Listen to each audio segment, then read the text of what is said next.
Jadi pemenang atau pecundang di tengah wabah coronavirus.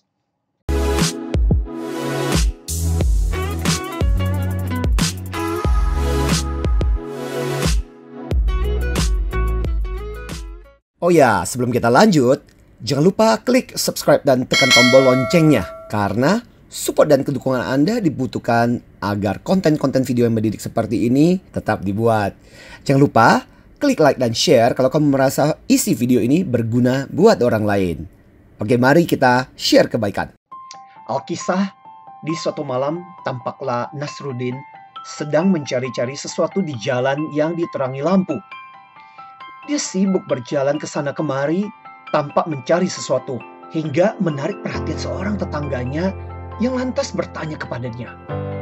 "Nasruddin, kamu lagi ngapain sih?" "Oh, aku mencari kunciku," kata Nasruddin. "Oke, aku bantu kamu cariin ya." Maka dengan niat baik si tetangganya membantunya mencari ke sana kemari. Cukup lama mencari dan tidak ketemu, lalu tetangganya bertanya kepadanya, "Nasruddin, memangnya terakhir kamu kehilangan kuncinya kira-kira di mana?" Terus dengan santainya Nasruddin berkata, "Ya sih, aku kehilangan kuncinya di dalam rumah." Si tetangganya itu dengan kesal terus berkata, "Lah, hilangnya di rumah, tapi kenapa nyarinya di sini?" Nasruddin menjawab dengan entengnya begini, "Soalnya di sini kan lebih terang." Itulah sekelumit kisah yang mungkin Anda sudah pernah dengar dengan berbagai bentuk versinya. Dan tentu saja itu cuma sebuah cerita. Tapi yang paling menarik dari kisah ini adalah pembelajaran buat kita semua. Begitulah, mirip seperti perilaku Nasruddin ini, kita seringkali maunya yang mudah saja. Kita seringkali tidak mau melihat permasalahan yang sesungguhnya dan mencari yang enteng-enteng saja, termasuk soal kehidupan dan situasi kita. Termasuk dalam situasi di tengah coronavirus ini, sangat mudah buat kita untuk menyalahkan situasi, kondisi, dan melihat permasalahan ada di luar sana. Kita merasa jadi korban yang tidak bisa berdaya sama sekali. Memang sih kita tahu bahwa virus corona ini sesuatu yang tidak bisa kita kendalikan. Dampaknya terhadap kita juga luar biasa.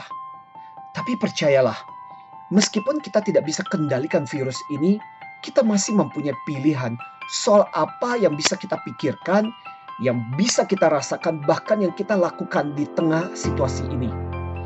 Makanya ada istilah namanya emotional victim, si korban, atau emotional victor, si pemenang. Jim Rohn, filsuf bisnis nomor 1 dunia, pernah mengatakan satu kalimat menarik. "Engkau harus bertanggung jawab atas kehidupanmu. Kau tak bisa mengubah keadaan musim atau angin, tapi kau bisa mengubah diri sendiri." Begitu juga dalam situasi wabah corona ini. Kamu pun mungkin tidak bisa mengendalikan atau mengubah situasi, tapi kamu bisa mengubah responmu. Itulah pilihanmu. So, bagaimana menjadi emotional victor, bukan si victim? Maka mulai sekarang pikirkanlah hal di mana Anda tidak bisa punya kendali. Tapi mana pula yang sebenarnya Anda masih punya kendali. Seperti wabah ini, mungkin Anda tidak bisa punya kendali. Peraturan pemerintah, Anda pun tidak bisa mengendalikannya. Tapi Anda masih punya pilihan yang terkait dengan hidupmu, kesehatanmu, keluargamu, termasuk apa yang bisa kamu lakukan untuk menata perasaanmu. Dan berikutnya termasuk membuat rencana dan keputusan soal apa yang bisa kamu lakukan dan kerjakan, hingga dirimu tidak menjadi manusia negatif yang 3M, yakni menyalahkan, mengeluh, dan mengasihani diri. Sebaliknya, justru coba gunakan pikiran kreatifmu untuk memikirkan bagaimana agar kamu bisa melakukan sesuatu yang positif dalam situasi ini. Iya, semua kembali pada pilihan kita. Mau jadi korban ataukah jadi pemenang, si victim atau si victor, kembali ke diri kita. 100% itu tanggung jawab kita. Saran saya di tengah kondisi yang sulit ini, jangan membuat diri kita bertambah beban hidup kita dengan sikap yang memutuskan untuk menjadi si korban. Bersikaplah seperti seorang peselancar yang meskipun ia tidak bisa mengendalikan gelombang yang datang silih berganti, tapi ia memutuskan untuk bisa berselancar di atas gelombang-gelombang itu. Ayo, di tengah kondisi kita, mari kita berupaya untuk menjadi pemenang, bukannya jadi si korban.